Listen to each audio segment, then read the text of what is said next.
اور میں نے سیرت اور صورت پر بھروسہ نہیں کیا ہے، خدا پر بھروسہ کیا ہے، اس لیے مجھ کو یہ رشتہ منظور ہے۔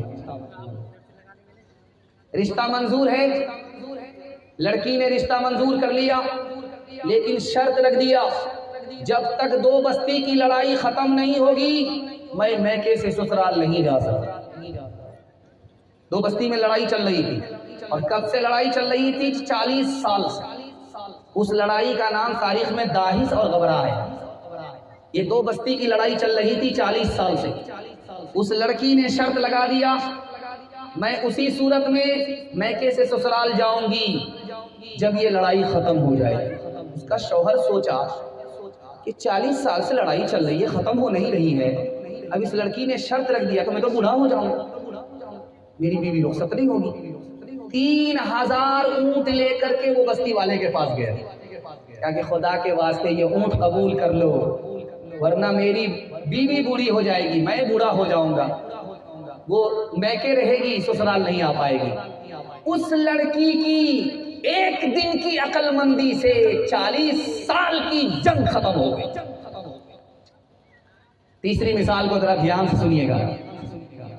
آیا دروازے پر دستک دیا ایک نوجوان، دروازہ کھلا، دروازہ جیسے ہی کھلا دیکھا ایک کالا کلوٹا نوجوان ہے، بیٹی کے باپ سے رشتہ مانگ رہا۔ تو بیٹی کے باپ نے کہا کہ مجھ کو یہ رشتہ منظور نہیں ہے، تو کالا ہے، میری بیٹی گوری ہے، تو غلام ہے، میری بیٹی آزاد ہے، مجھ کو یہ رشتہ منظور نہیں۔ جب وہ واپس جانے لگا تو بیٹی نے کہا ابا حضور آپ کو یہ رشتہ منظور نہیں ہے، مجھ کو یہ رشتہ منظور ہے۔ تو باپ نے کہا وہ کیسے؟ آپ نے تو اس کو دیکھا کہ وہ آنے والا کالا ہے، آپ نے اس کو نہیں دیکھا کہ اس کا بھیجنے والا کملی والا ہے۔ ابا حضور مجھے کالے کو نہیں دیکھنا ہے، کملی والے کو دیکھنا ہے۔ باپ بڑا بھاگا بیٹی کے پاس آیا، بیٹی مراد پوری ہوگی۔ تو بیٹی نے کہا ابا کیا مراد پوری ہوگی؟ کہ مراد یہ پوری ہو گئی کہ تمہارے لیے ایک بہترین لڑکا میں ڈھونڈ کر کے لایا، سونار ہے، سونے کی دکان ہے، زیور کی دکان ہے، اس سے تمہارا نکاح کروں گا، وہ تمہارے کان کو بھی زیور سے بھر دے گا، تمہارے گلے کو بھی زیور سے بھر دے گا، تمہارے بازو کو زیور سے بوجھل کر دے گا۔ بیٹی اس جوان کا رشتہ لے کر کے آیا ہوں۔ تو بیٹی نے کہا کہ ابا یہ بتائیے اس جوان کے چہرے پر داڑھی ہے؟ بولا کہ نہیں۔ کیا فرق پڑتا ہے، داڑھی نہیں ہے تو کیا ہے، مالدار تو ہے۔ تو بیٹی نے کہا مجھ کو یہ رشتہ منظور نہیں ہے، جو نبی کی سنت کو چہرے پر زندہ نہیں کر سکا، نبی کا لحاظ نہیں کر سکا، نبی کا امتی بن کر کے میں اس کی بیوی بنوں گی، وہ شوہر بن کر کے میرا لحاظ نہیں کرے گا، مجھ کو یہ رشتہ منظور نہیں ہے۔ آخری مثال پر پیغام ختم کر رہا ہوں، دھیان سے اس کو سنیے گا۔ رات کا سناٹا ہے، ماں کہہ رہی ہے بیٹی سے کہ بیٹی جلدی پانی میں دودھ میں پانی ملا، 1 کلو دودھ میں 5 کلو پانی ڈالا۔ بیٹی کہتی میں یہ کام نہیں کر سکتی، یہ گناہ ہے۔ کہا کہ کیوں؟ کہا کہ حضرت عمر نے منع کیا ہے، میں یہ کام نہیں کر سکتی۔